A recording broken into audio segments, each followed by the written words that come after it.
ఇప్పుడంతా జెన్‌జీ ఉద్యమం, cockroach party అని ఒకటి పుట్టుకొచ్చింది. అది గూడా ఇప్పుడు పెద్ద సెన్సేషన్‌గా మారింది గదా! అంటే దాదాపు 14 12 13 ఏళ్ల క్రితం ఉద్యమం జరిగింది. అంటే ఇప్పుడు జనరేషన్‌కి అప్పుడు చాలా చిన్న పిల్లలై ఉంటారు వాళ్ళు. ఇప్పుడు ఓటర్‌కొచ్చిన వాళ్ళు. వీళ్ళకి అసలు ఉద్యమం గురించే తెలియదు. భవిష్యత్తులో బీఆర్ఎస్‌ని ఈ ఓటర్లతో ఎలా కనెక్ట్ జేసుకుంటారు? యాక్చువల్లీ ఇట్స్ ఎ ఛాలెంజ్ నిజంగా. అంటే ఇప్పుడు ఒక రెగ్యులర్ రాజకీయ పార్టీగా ఆ ఓటర్స్ మమ్మల్ని చూస్తూ ఉంటారు. కానీ ఒక ఉద్యమ పార్టీగా, తెలంగాణ సాధించిన పార్టీగా, తెలంగాణ కోసం ఎన్నో త్యాగాలు చేసి మేము పోరాడి వస్తుందో రాదో అనుకున్నటువంటి తెలంగాణ కోసం జీవితాలని, సమయాన్ని, ప్రాణాలని ఫలంగా పెట్టి పోరాడినటువంటి తెలంగాణ గురించి ఈ తరం తెలుసుకోవాల్సిన అవసరం అయితే ఉంటుంది.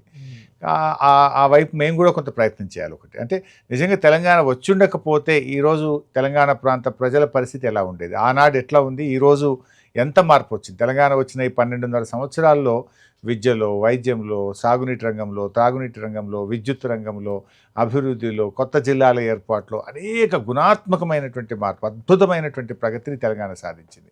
పర్ క్యాపిటా ఇన్కంలో, జిఎస్డిపి గ్రోత్ రేట్లో, స్టేట్ ఓన్ ట్యాక్స్ రెవెన్యూలో దేశానికే కొన్ని మార్గదర్శకంగా తెలంగాణ నిలిచింది. ఒకప్పుడు వెనుకబడ్డ ప్రాంతంగా, ఆత్మహత్యల ప్రాంతంగా ఉన్నటువంటి తెలంగాణ ఈరోజు జిఎస్డిపి గ్రోత్ రేట్లో, పర్ క్యాపిటా ఇన్కమ్ గ్రోత్ రేట్లో, పర్ క్యాపిటా పవర్ కన్జంప్షన్లో కావచ్చు, అదేవిధంగా మిషన్ భగీరథ, మిషన్ కాకతీయ, కాళేశ్వరం లాంటి కొన్ని ప్రాజెక్టులు దేశానికి మార్గదర్శకంగా నిలిచాయి. రైతు బంధు లాంటి పథకం కావచ్చు, ఇవాళ కొన్ని మోడల్గా మన స్టేట్ నిలవడం అనేది నిజంగా చాలా గర్వకారణం. ఒకప్పుడు అసలు ఏంటి అని మన ఉనికే ప్రశ్నార్థకము, ఐడెంటిటీ ప్రశ్నార్థకంగా ఉన్నటువంటి తెలంగాణ ఈరోజు పలు పథకాలకు, పలు కార్యక్రమాలకు ఇలా దేశానికి మార్గదర్శకంగా నిలబడడం అనేది ప్రతి బిడ్డ గర్వించదగినటువంటిది.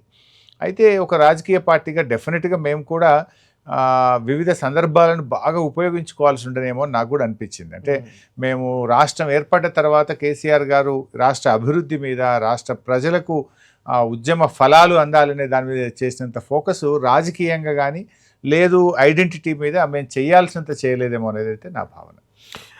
ఎందుకు రాజకీయంగా కూడా చాలా చేశారు కదా, వలసలు, ఫిరాయింపులు అలాంటివన్నీ పెద్ద ఎత్తున చేశారు కదా 10 ఏళ్లలో. సరే, అందులో నిజంగా చెప్పాలంటే ఖమ్మం ముఖ్యంగా హైదరాబాద్ లాంటి చోట బలహీనంగా ఉన్న పార్టీ కొంత స్ట్రాంగ్ అయింది కదా, మీరు అలా అది తప్పదు. అంటే కేసీఆర్ గారు కూడా అదే చెప్పారు మాకు. రాజకీయ ఈరోజు మనం we're in government, we have to deliver. ఇప్పుడు ఇంకా ఉద్యమాల గురించి మాట్లాడితే ప్రజలు ఇప్పుడు డెలివరీ ఇవ్వకపోతే ప్రజల్లో రియాక్షన్ వస్తుంది. ఎన్నో ఆకాంక్షలతోని రాష్ట్రం వచ్చింది. ఆకాంక్షల్ని నిజం చేయడం కోసం అదే ఉద్యమ స్ఫూర్తితో పనిచేయాలని చెప్పి వారు మాకు చెప్తూ ఉండేవారు. నిజంగా ఆ స్ఫూర్తితో పనిచేసాం కనుకనే ఇవాళ అసలు ఇంపాసిబుల్ అనే దానికి పాసిబుల్ చేసినాం కదా. ప్రభుత్వం వచ్చిన 2 ఏళ్లలోనే 24 గంటల విద్యుత్ రావడం అనేది, వచ్చిన 5 ఏళ్లలో ప్రతి ఇంటికి త్రాగునీరు, అంటే దశాబ్దాలు 60 ఏళ్ళు 70 ఏళ్ళ నుంచి కానటువంటి పనిని 2-3 సంవత్సరాల్లో చేయగలిగినామంటే ఆ ఉద్యమ స్ఫూర్తిలోనే ప్రభుత్వం నడపడం వల్ల ఇవన్నీ కూడా సాధ్యమైంది.